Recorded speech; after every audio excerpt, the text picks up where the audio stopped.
nobody ever seems to know how to put a buttonhole on. Without fail, it is the number one requested.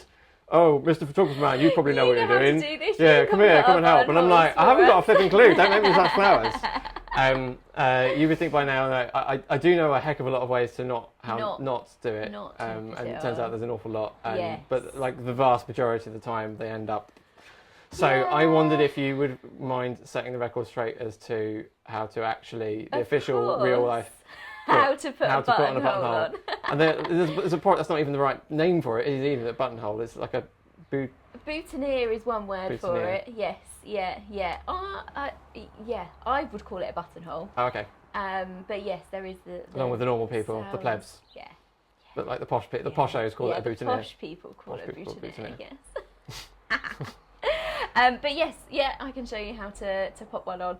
Cool. I imagine you don't have one sitting around because you're not about to do a wedding. But like if you could, I don't know, like knock one together very quickly, that'd be. Of course. Sure. Viewer, we'll be right back after this short commercial break. And you cut to me with my magically prepared buttonhole. Yeah. Very convenient, isn't it? So it's much easier to put a buttonhole on when the person is wearing the jacket, but for ease I will do a quick demo. So all of my buttonholes are provided with 2 of these little pins. I have been told that quite a few people only provide 1 pin, which often does then provide less security and does then sometimes mean that the buttonhole does then do that kind of wonky, I'm a bit drunk look. So for extra security, I always provide 2 pins. I think it stands more of a chance of staying upright for the whole day, even if someone's applied it and they don't really know how to apply it. Like everybody. So obviously you would be kind of wearing your jacket, but if you were popping it on, you want it to be fairly kind of central on the collar of the jacket.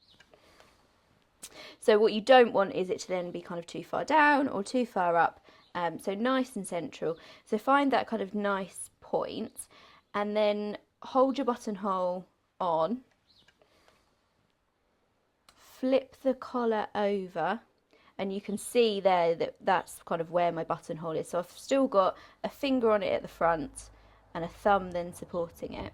With your pin, you want to aim to go at an angle through the buttonhole, so that's coming through the centre of my buttonhole, and then back through the other side so that you end up at a nice angle. The pin bit of the pin is then safely on the inside, and therefore nobody then gets stabbed.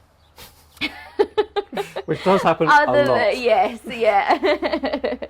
And the second pin then goes in at a slightly different angle, but essentially doing exactly the same thing. So trying to cut through as much of that kind of centre of the buttonhole as possible, and then making sure it then comes back out on the other side, so that it then sits and is nice and secure. So you can see that with those 2 pins, that buttonhole doesn't really shift at all, so it makes it nice and secure to then have on your jacket throughout the day.